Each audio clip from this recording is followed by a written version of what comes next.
Non è una persona, cioè, tranquilla, è una persona di per sé manesca. Si sono separati perché lui batteva lei, quindi... Un violento, un uomo che non mi è mai piaciuto.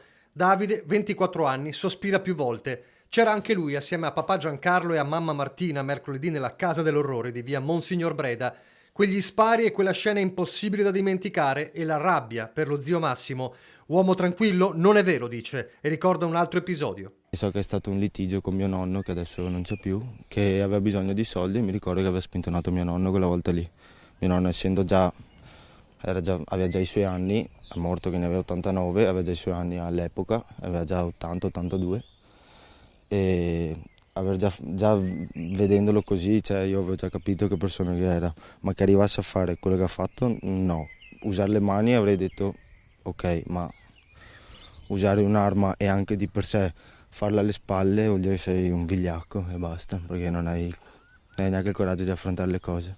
Un complotto contro di me, le parole dell'assassino, convinto che il fratello Lino e la cognata Rosanna, uccisi con 14 colpi di pistola alla schiena, fossero da tempo a conoscenza di presunti tradimenti della moglie, dalla quale si era separato, e che in qualche modo parteggiassero per lei. Non è niente vero, perché comunque, ma io so che Massimo aveva sospetti sulla Rosanna che lei andasse a scrivere messaggio, a chiamare a sua moglie di Massimo, all'Elvira.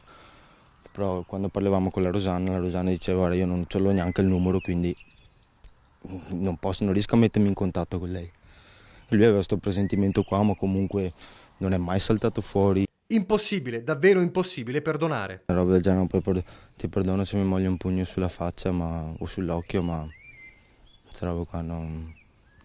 Io spero che gli facciano tutto il male possibile e immaginabile che io ho in mente adesso, ma no, io non sono una forza dell'ordine, non sono dentro in carcere, non posso fare niente. Spero che decidano al più presto di cosa farsi e che lo rinchiudino e che lo facciano patire in peggiore dei modi. Basta, io voglio solo quello, non mi interessa altro. È difficile superare un momento come questo. Spero di riuscire, io sono sempre stato forte, rimarrò forte, però cerco sempre anche di deviare su altre cose, infatti stasera se riuscirò andrò al bar perché alcuni amici mi hanno chiesto vieni, sfoga, cioè liberati un attimo, adesso vedo che comunque anche io star qua tutto, cioè comunque star qui dentro ti viene hai sempre il magone.